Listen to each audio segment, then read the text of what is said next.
En nuestro país. Además hablaba de una banda mexicana con el nombre de Los Marros así definido y lo hacían en varios lugares. Sin embargo, acá parece que actuaron algunos sin tener demasiada experiencia. El propio fiscal de corte, Jorge Díaz, había manifestado la sorpresa por el robo en esta joyería. Recibimos al fiscal de corte en Desayunos Informales. Buenos días, Díaz. Buenos días y muchas gracias por la invitación. Por favor. Bien, decíamos, se manifestó sorprendido por este tipo de asalto. Ya son 15. Sí, en realidad sorprendido porque es una modalidad que en nuestro país, ni en la región teníamos antecedentes de esta modalidad de rapiña, porque no deja de ser un robo con violencia.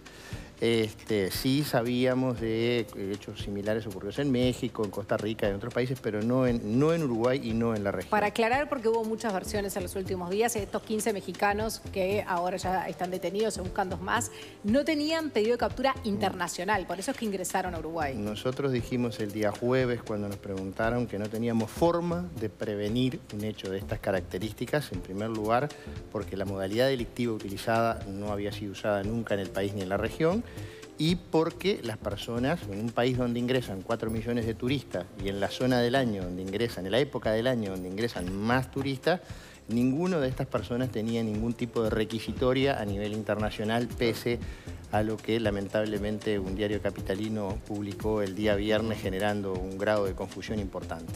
Sí. En cuanto a la fuente uruguaya, ¿no?, la que supuestamente le pasa los datos desde el ingreso de mercadería ese día de la joyería, ¿hay alguna pista? ¿Puede haber alguna pata local que falte? No, yo no voy a dar ningún tipo de información que pueda perjudicar la investigación. Esta investigación ha sido exitosa pese a la sorpresa del hecho y a que es una investigación de naturaleza reactiva, es decir, no había ninguna información previa ni ninguna investigación previa. Toda la investigación se desata a partir de la ocurrencia del hecho. Claro.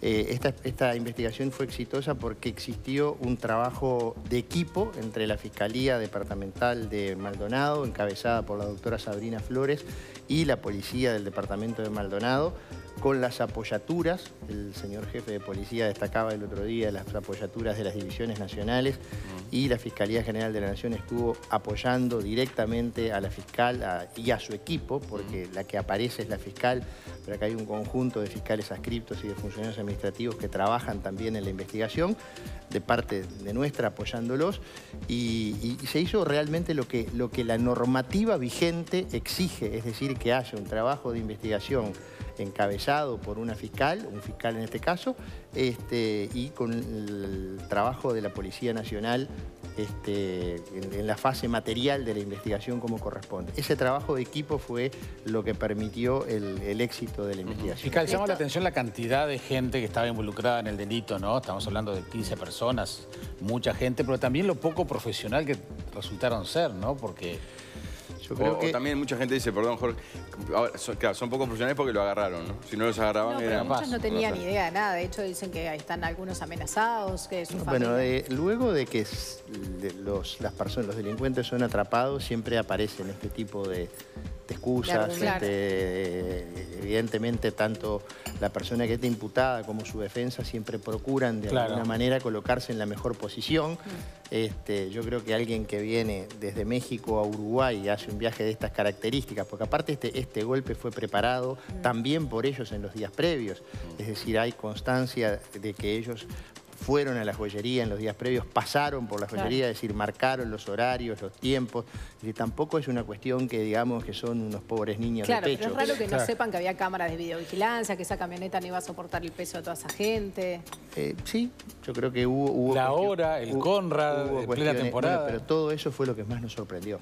Todos esos factores que usted señala como de falta de profesionalismo fueron los factores que a todos nosotros, y créame que yo esa noche me impactó, nos sorprendió, porque todos creíamos de que eso era una especie de recinto inviolable, y resultó que de inviolable no tenía absolutamente nada. Y eso nos lleva a la reflexión de muchas cosas que tenemos que hacer en seguridad en el Uruguay. Los públicos, obviamente, porque somos los principales responsables, pero también los privados, porque muchas veces hay empresas que de repente tienen un guardia de seguridad que bueno, que lo tienen porque el seguro se los exige, pero no porque estén convencidos de que sirva para algo y lamentablemente muchas veces no sirve para nada. Claro, ahora fiscal, en este caso, a menos que las joyas estuvieran en una bóveda especial o algo, la verdad que si entraban 12 personas armadas contra un guardia de seguridad, mucho no iba a poder hacer tampoco el guardia. Yo creo que tenemos mucho que aprender todavía en este. Todavía seguimos viviendo en algunos aspectos en una aldea. Sí. ¿Esta actuación policial puede desalentar la venida de otras bandas que estuvieran de repente preparando golpes similares? Ojalá así sea. Yo creo que el éxito en la investigación y en el resultado... Lo que pasa es que en el Uruguay hay una especie de concepción de queremos ningunear permanentemente lo que está bien hecho. Cuando se hace el golpe, críticas. Cuando se detienen los primeros, agarraron a los perejiles. Después agarraron a los otros, pero no recuperaron el botín. Después recuperaron el botín, pero falta el otro. O sea, acá hay como una permanente... y lo digo, esto mucho más allá de las cuestiones políticas en las que yo no me meto. Digo, en general uno lo ve en las redes sociales, en los ciudadanos comunes, que están permanentemente buscándole el pelo al huevo para cuestionar o para criticar o para presionar. Bueno, yo creo que, a ver, digámoslo con todas las letras, esta investigación fue un éxito. Bien, eso decía recién el comunicado del Ministerio que estábamos leyendo, pero también el ministro del Interior, Eduardo Bonomi, declaró en búsqueda que todavía están teniendo problemas con el nuevo Código de Proceso Penal, que la policía le resultó insuficiente la coordinación con los fiscales, dijo que tiene problemas para conseguir órdenes de allanamiento. A nosotros nos es insuficiente la coordinación con la policía. Bien, y en cuanto a esto que conseguir órdenes de allanamiento, dicen delitos menores, los fiscales a veces optan por dejar a libertad a los detenidos y se redujo la cantidad de personas enviadas a prisión. Eso fue lo que dijo búsqueda. Bueno, mire, yo no voy a debatir con el ministro del Interior, pero lo que tenemos que también cambiar en este país, vamos a hacernos cargo. Vamos a hacernos responsables. Cuando las cosas salen bien es mérito mío y cuando salen mal es culpa del otro. Es muy uruguayo eso, Díaz. Bueno, nosotros hemos optado no por ese camino. Hemos optado por el camino de que si existen normas, y yo lo dije el otro día a la salida de la reunión con la vicepresidenta de la República, que si existen normas que hacen que la policía diga que tiene las manos atadas, parece que en Maldonado no las tienen atadas, pero bueno, bueno, modifiquemos esas normas. Esto es una cuestión dinámica, no podemos quedarnos atados. Entonces, si existe una norma jurídica del CPP que admite una doble interpretación y en una de esas interpretaciones nos lleva a la inmovilidad, bueno, cambiémosla. Me parece que es lo mejor. Aclaremos todas las dudas. Lo que tenemos que tener claro que no existe más el nosotros y el ellos entre la Fiscalía y la Policía. La Fiscalía y la Policía o investigan y tienen éxito juntas o fracasan juntas. Aquello que yo escuchaba antes, desde el año 85, cuando vine a estudiar a Montevideo, esa discusión entre el Poder Judicial y la policía, entre los jueces y la policía, unos decían nosotros los agarramos y los otros los sueltan, y los otros decían, bueno, nosotros no nos traen la prueba. Bueno, esa discusión en este sistema entre la Fiscalía y la Policía no puede existir. Somos un equipo. No existe más el nosotros y el ellos. Existe el nosotros. Y juntos o ganamos o juntos perdemos. La aplicación de este nuevo sistema no ha llevado a aumento de delitos, de homicidios o de otros delitos. Yo creo que hacer un análisis lineal de esas características, en principio yo no estoy de acuerdo, pero vuelvo a repetir, lo que tenemos que hacer es cómo hacer para mejorar todos los días.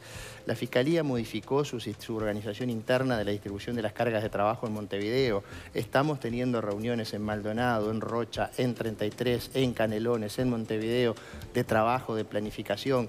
Yo creo que lo de Maldonado es en particular una muy buena práctica que hay que seguir, pero los fiscales y el jefe de policía de Maldonado se están reuniendo desde hace un año. Se reúnen todas las semanas evalúan el trabajo, todas las semanas ven qué hicieron mal, qué hicieron bien, qué faltó.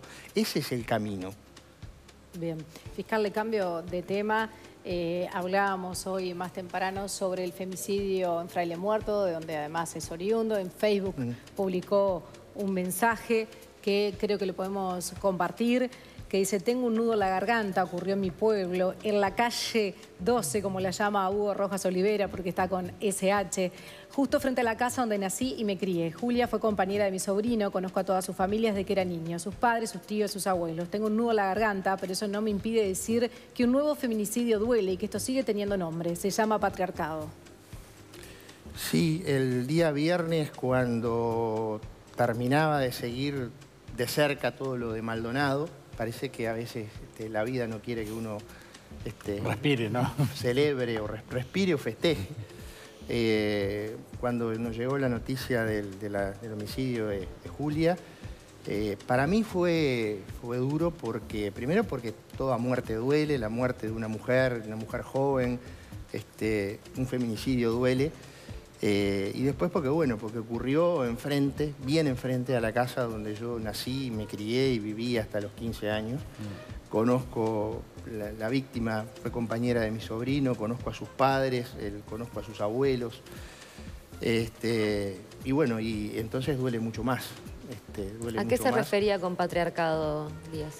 Mire, a veces cuando las organizaciones feministas utilizan el término patriarcado hay mucha gente que se enoja y dice que es una ideología de género. Bueno, póngale el nombre que usted quiera, pero ¿cómo se llama la cultura que permite o que tolera o que de alguna manera contempla la posibilidad de que el hombre considera a la mujer como una cosa de su propiedad? Y ante la decisión de la mujer, fíjese qué pecado capital, decir me quiero separar, me quiero divorciar y por esa razón termina muerta. ¿Cómo se llama esa cultura? Olvidémonos del término patriarcado, porque parece ser que a alguna gente le molesta. Bueno, pongámosle otro nombre, pero eso es cosificación de la mujer, es considerar a la mujer. Yo escuchaba a Graciela, la alcaldesa de Freire Muerto, hablar de esa concepción de la mujer como posesión del hombre. Mío de nadie. Sí. Es eso. Entonces, olvidémonos del nombre. ¿No les gusta el nombre? Pongámosle otro. Yo insisto que esto para mí se llama patriarcado y el feminicidio es la manifestación más brutal y más grotesca del patriarcado. Esto es lo que también enseña de forma terrible, es lo que justamente la alcaldesa decía, saber que era víctima de violencia física, de violencia psicológica y no hacer la denuncia cuidando la exposición, la posible exposición de su hijo, ¿no? Bueno, digo, siempre hay que denunciar en estos casos. Sí, obviamente que uno siempre pretende que todas las víctimas denuncien. En este caso concreto, por la información que maneja la Fiscalía, no había existido un incidente previo el día anterior de violencia física, que fue constatado, además, que fue relatado por la abogada de Julia, que ella le había contado, y además fue constatado por el médico forense en la autopsia porque había heridas evolucionadas. Con anterioridad, aparentemente lo que se había relatado era violencia psicológica y no violencia física. Digo, para ser justos y objetivos con los hechos que la Fiscalía ha dado por probados hasta ahora. Evidentemente duele mucho y lo que tiene que llevarnos a hacer es a redoblar el compromiso. Cuando se aprobó el agravante del feminicidio, y yo concurría al Parlamento, me preguntaban, bueno, ¿pero esto va a servir para evitar? No, el derecho penal no sirve para evitar. Lo que sí va a servir en este caso puntual es para que este hecho se reprima con mucha mayor severidad, porque es un hecho más grave y que por tanto debe ser sancionado con mayor gravedad. Hace muy poco tiempo, también en Freire Muerto, ocurrió un hecho, un homicidio también, de similares características y en ese momento no existía el agravante del feminicidio. Yo creo que vamos de alguna forma evolucionando, vamos de alguna forma avanzando, pero queda mucho por hacer porque esto es cultural. Sí. Esto no se resuelve con una ley. Años, claro. No se resuelve con una ley y le iba a decir más. Las medidas preventivas ayudan, contribuyen, hay que tomarlas, hay que denunciar, hay que tomar medidas, pero a veces no son suficientes. Está claro. Fiscal Jorge Díaz, muchísimas gracias por acompañarnos. No, muchas gracias a ustedes por la invitación en este lunes de carnaval que nos encuentra trabajando. A todos, sí. Muchas gracias. Bien, y hablemos...